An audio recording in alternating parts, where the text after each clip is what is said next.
Hi guys, welcome back to my channel.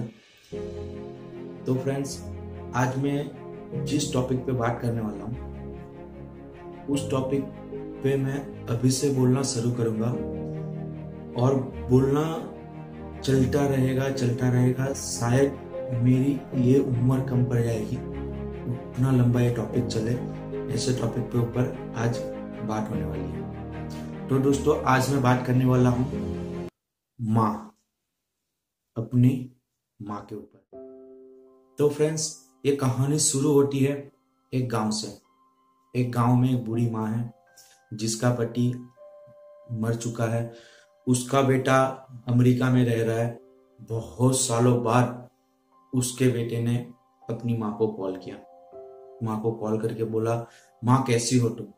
माँ ने बोला, बहुत अच्छी हूँ बेटा, तुम कैसे हो? तुम्हारे बच्चे कैसे है? बहू कैसी है? बेटे ने बोला, माँ सब लोग अच्छे हैं। बेटे ने बोला, माँ अभी तो पापा भी नहीं रहे और तुम भी अकेली हो। मैं सोच रहा हूँ तुम हमारे साथ यहाँ आके रह जाओ, तो मैं तुम्हें लेने के लिए आ रहा हूँ। माँ ने बोला, ठीक है बेटा, तुम लेने के लिए आ जाओ, लेकिन बीवी को और बच्चों को भी लेके आना, हम लोग यहाँ पे बहुत मस्ती करेंगे। बेटे ने बोला, माँ तुम यहाँ पे ही आ रही हो तो उसके बाद तुम जितना भी चाहो अपने बहू के साथ, बच्चों के साथ मस्ती कर लेना। तो ठीक है माँ, मैं तुम्हें लेने के लिए 5 दिन बाद आ जाऊंगा। ऐसा बोल के बच्चे ने फोन रख दिया। बेटे का नाम था सुनील। सुनील ने फोन रखते ही माँ का दिल भर आया। माँ बहुत खुश थी कि उसका बेटा उसको 10 साल बाद मिलने के लिए आ रहा है। 10 साल बाद वो अपना बेटा उसको अपने साथ ले जाएगा अमेरिका। माँ बहुत ही खुश थी। उसने गांव में सबको बता दिया कि मेरा बेटा आ रहा है, 10 साल बाद मुझे लेने के लिए मेरा बेटा आ रहा है। 5 दिन के बाद बेटा आने वाला था। ये 5 दिन माँ के लिए 5 साल बराबर थे, क्योंकि बहुत सालों बाद अपनी माँ अपने बेटे को देखने वाली थी। 5 दिन खत्म हुए, बेटा आया। माँ और बेटे दोनों बैठे। माँ ने बहुत ही अच्छा अच्छा खाना, बहुत सारे पकवान बनाए थे। बेटे को जो जो चीज पसंद थी वो सारी चीजें माँ ने बनाई थी। दोनों बैठे, खाना खाया। रात को दोनों बैठे हुए थे। बेटे ने बोला, माँ हम दोनों बहुत जल्दी चले जाएंगे, क्योंकि मैं भी छुट्टी लेके आया हूँ, सिर्फ तुम्हें लेने के लिए आया हूँ। तो हम दोनों बहुत जल्दी चले आएंगे, मैं ज्यादा दिन रुकने वाला नहीं। तो तुम्हारे पास जो कुछ भी है सब तुम इकट्ठा कर लेना, जितने भी जेवरात, पैसे, ये सब है, सब इकट्ठा कर लेना, ताकि हम दोनों जल्दी से निकल जाए। माँ ने बोला, ठीक है बेटा। उसके बाद बेटे ने बोला, माँ ये घर भी अभी यहाँ पे कोई मतलब है नहीं, हम लोग आने वाले नहीं है। आएंगे तो अभी हम लोग घूम के वापस चले जाएंगे। तो मैं सोच रहा हूँ कि ये घर भी बेच देते हैं, मैं किसी अच्छे डीलर के साथ बात कर लेता हूँ, घर बेच के हम निकल जाएंगे। माँ ने बोला, लेकिन बेटा ये जो घर है तुम्हारे पिताजी ने बहुत मेहनत से, बहुत प्यार से बनाया है, तो तुम इसको नहीं बेचो तो अच्छा है। बेटे ने बोला, लेकिन माँ यहाँ पे कोई आने वाला नहीं है, ये खंडेर हो जाएगा ना, यहाँ पे कोई रहेगा ही नहीं, तो बेटर है कि हम लोग बेच दें। तो माँ ने बोला, ठीक है बेटा, तुझे जो ठीक लगे तेरे हिसाब से तू कर सकता है। मैं तो इसलिए मना कर रही थी क्योंकि इस घर के साथ बहुत सारी तेरी यादें जुड़ी हुई है, तेरा बचपन यहाँ पे निकला हुआ है, तो मैं सोच रही थी हमारी यादें यहाँ पे बनी रहे। लेकिन कोई बात नहीं, तुझे जो ठीक लगे तू कर लेना। बेटे ने अच्छे डीलर के साथ बात की, घर को बेच दिया। 2-3 दिन वो लोग रहे, उसके बाद वो लोग अमेरिका जाने के लिए रवाना हुए। दोनों गाड़ी में बैठे। बेटा बहुत खुश था, अपनी माँ को ले जा रहा था अमेरिका। माँ भी बहुत खुश थी कि अपने बहू को मिलेगी, वो अपने बच्चे के साथ रहेगी। सुनील ने घर सब कुछ बेच दिया था और वो लोग वहां से निकले। निकल के एयरपोर्ट पे पहुंचे। माँ बहुत खुश थी, बेटा भी बहुत खुश था। बेटे ने माँ को बोला, सुनील ने बोला माँ को, माँ तुम कुछ खाओगी? माँ ने बोला, नहीं बेटा, मैं अभी कुछ नहीं खाऊंगी, मैं ठीक हूँ। बेटे ने बोला, ठीक है माँ। थोड़ी देर बाद बैठने के बाद सुनील ने बोला, माँ मैं इंक्वायरी करके आता हूँ, हमारी फ्लाइट कितने बजे है और कैसे आने वाली है, क्या है, मैं सब कुछ चेक करके आता हूँ, उसके बाद हम दोनों चलते, तुम यहाँ पे बैठो। बेटा इंक्वायरी के लिए गया। अब जो हालात हुए, बेटा इंक्वायरी के लिए गया, आया ही नहीं। 1 घंटा हो गया, 2 घंटा हो गया, 3 घंटा हो गया। उसके बाद वहां पे जो कुछ कर्मचारी थे वहां पे काम करने वाले, वो लोग कब से देख रहे थे कि ये माता जी कब से यहाँ पे बैठी हुई है और किसी का इंतजार कर रही है।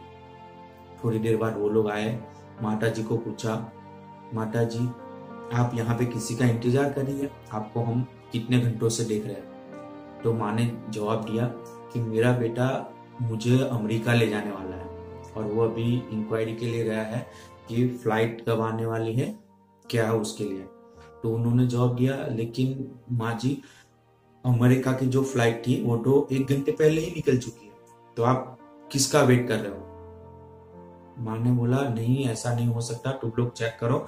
और उन्होंने अपने बेटे का नाम बताया, उन लोगों ने चेक करवाया, मालूम चला कि उनका जो बेटा था वो ऑलरेडी पहले की फ्लाइट में निकल गया है।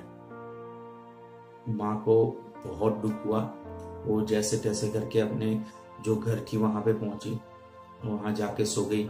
सुबह हुई, घर का जो नया मालिक था वो आया। उसने बोला कि माँ जी अभी तो ये घर मेरा है, आपको खाली करना पड़ेगा। तब वो माँ ने अपनी पूरी आप बीती सुनाई, मेरे साथ ये हुआ वो हुआ।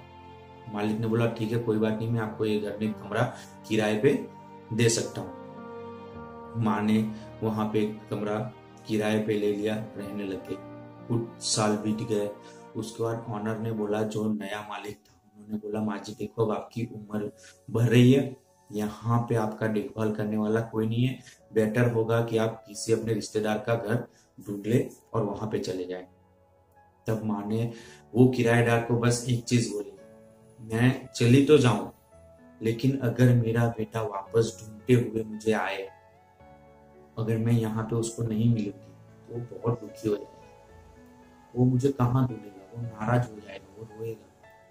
तो दोस्तों ये कहानी मैं सिर्फ इसलिए सुना रहा हूँ, इतना कुछ होने के बाद भी माँ के दिल में अपने बच्चों के लिए, अपने बेटे के लिए, कहानी के अंदर माँ के लिए, अपने बच्चे सुनील के लिए कभी भी कोई भी गलत ख्याल या गलत चीज नहीं है।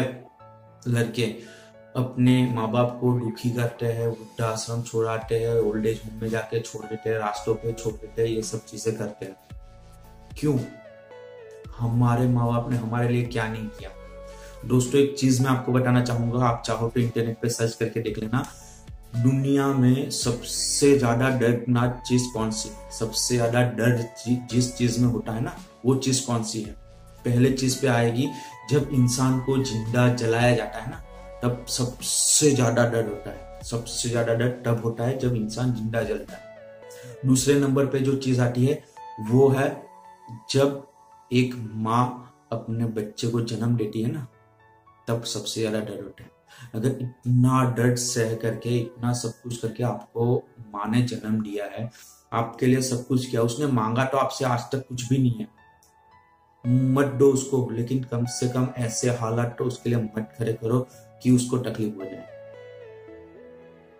तो दोस्तों मेरा ये वीडियो बनाने का तात्पर्य बस इतना था कि हम लोग अपने माँ बाप को, अपने पेरेंट्स को समझे। वो लोग जो कुछ भी करते हैं हमारे अच्छे के लिए करते हैं, वो हमारा कभी भी बुरा नहीं करेंगे। अगर हम उन लोग के लिए कुछ अच्छा नहीं कर पा रहे मत करो, लेकिन कम से कम उनके लिए कुछ बुरा तो मत ही करो। उनके साथ प्यार से रहो, उनके साथ प्यार से बातें करो। जितनी उम्र उनकी बढ़ती जाएगी वो छोटे बच्चों की तरह बिहेव करना शुरू करेंगे। जब आपकी उम्र बढ़ेगी आपके साथ भी ऐसा होने वाला है। तो दोस्तों प्लीज मेरी आप सबसे एक ही नम्र विनती है, अगर आपके पास पेरेंट्स है, जिसके पास नहीं है उनको तो उनकी वैल्यू मालूम नहीं है कि बिना माँ बाप के कैसे जिंदगी जी जा सकती है। लेकिन जिनके पास है प्लीज अपने माँ बाप की वैल्यू करो, उनकी इज्जत करो और हो सके तो उनका ख्याल रखो। Thank you. अगर ये वीडियो अच्छी लगी दोस्तों प्लीज लाइक, शेयर और सब्सक्राइब कर देना बहुत सारे लोगों तक मेरी ये वीडियो को